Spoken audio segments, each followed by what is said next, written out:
Hey guys, it's been a while since I've done a video. It's been a lot of things going on, and I don't know, it must be something in the water. People's went crazy the last few weeks, so just a lot of things going on. But anyways, I'm going to share a story with you. It was a personal experience that I went through, and also I have some photos that Peco sent in of a female, I believe a Bigfoot holding an ant. I have two of those pictures that he used his camera on a zoom from 100 yards away to capture. Very interesting pictures.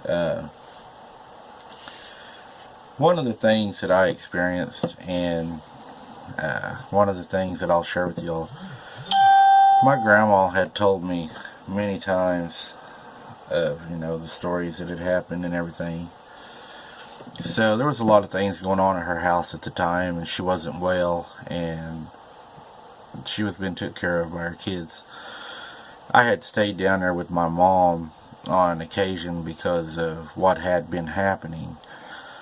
Me and my cousin, we had went out one night, and we had decided that we were going to catch it, because that was our goal, was to catch it, to see what it was, So we had went out that night, and I was carrying a gun that my mom and dad had bought me. I was actually carrying a 410 single shot, and it just had a 3-inch regular birdshot load in it. And then my cousin, he was carrying a 22, the old pump 22. We had planned on staying on top of the house that night and waiting for it to come up around the house and catching it, shooting it, whatever we needed to do. It was about probably 2 in the morning.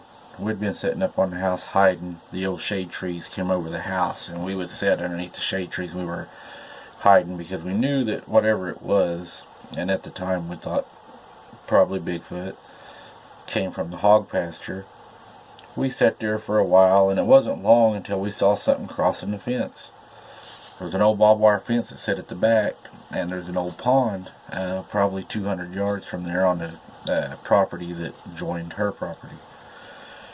Anyways, we seen it cross the fence, and it went into the cattails in the old dried up pond on my grandma's property.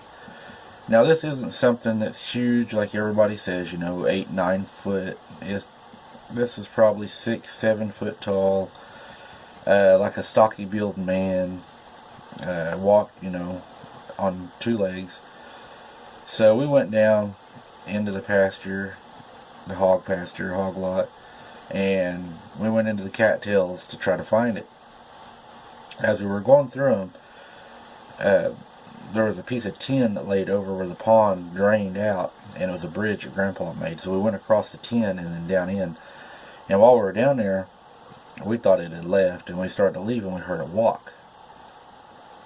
I turned around. My cousin was kind of beside and behind me. It ran right up at us. I mean, came right at us. It was just, I'm 5'10". It was probably, 1.5, 2 foot taller than me.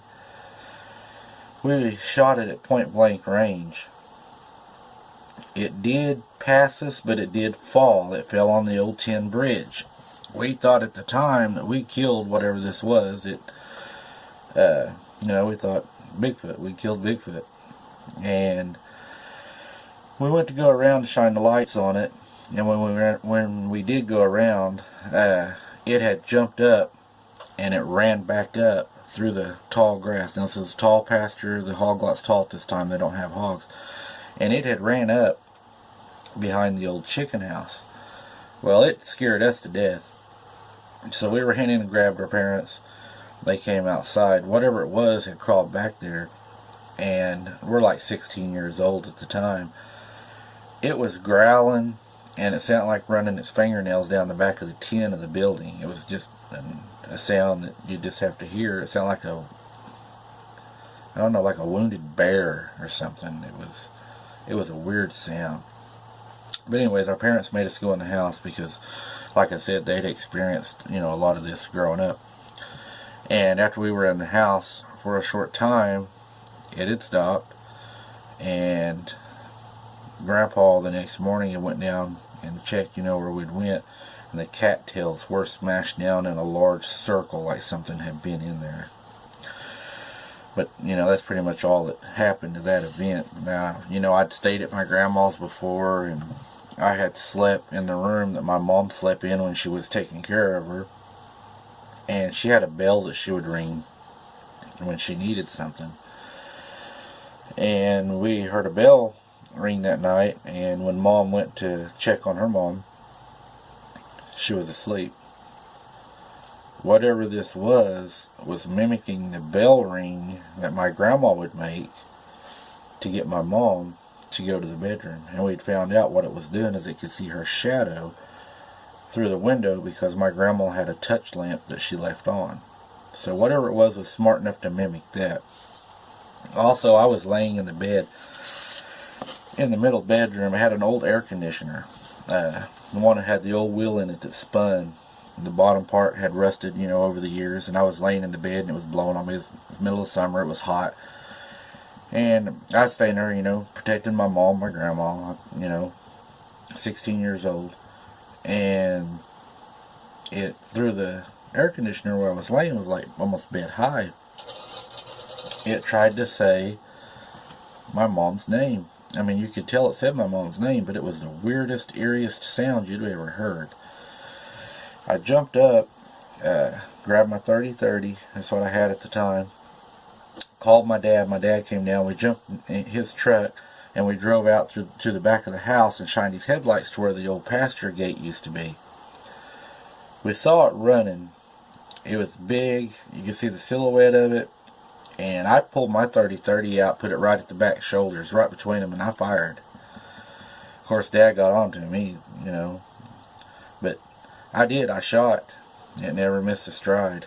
There was no way that I'd missed. It was 75 yards maybe, and never missed a stride. Many people down there had shot at it. Never, you know, never ever thought they'd hit it. There's another story I'll tell you about, you know, of another thing down there that was shot at. But this is the closest thing to Bigfoot that they dealt with. It seems to mimic a lot of sounds. I don't know what its fascination was with the place. Since then, the old place was burnt, the home place, and another home was moved in, and there has been a few other occurrences that still happen there. For instance, a long time ago, before, you know, I was ever born, when they were having trouble, they said their dog had come running out of the pasture and it was holding something. It would drop it, pick it up, run a little further. It would drop it, pick it up, run a little further.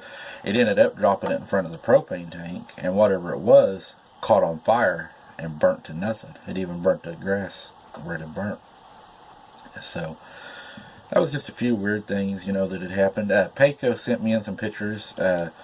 They were from a zoom camera at 100 yards of one holding an infant.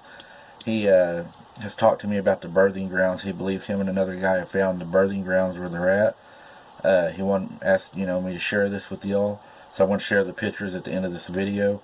Y'all take a look at them. If you haven't subscribed, go ahead and subscribe. Help support my channel. Please feel free to leave comments. You know, like it. If you like it, let me know that, you know, you like the content. I love the comments. I try to get back to each and every one of you the best I can. If y'all want to send anything in, I do have an email. It's abnormal_investigations@yahoo.com. You can send me things. You can ask to remain anonymous. I will keep you anonymous, and maybe we can all learn something from this. I spoke to another gentleman that has sent stuff in, and I think he has things. I don't know if he's going to send them or not. Hopefully he will.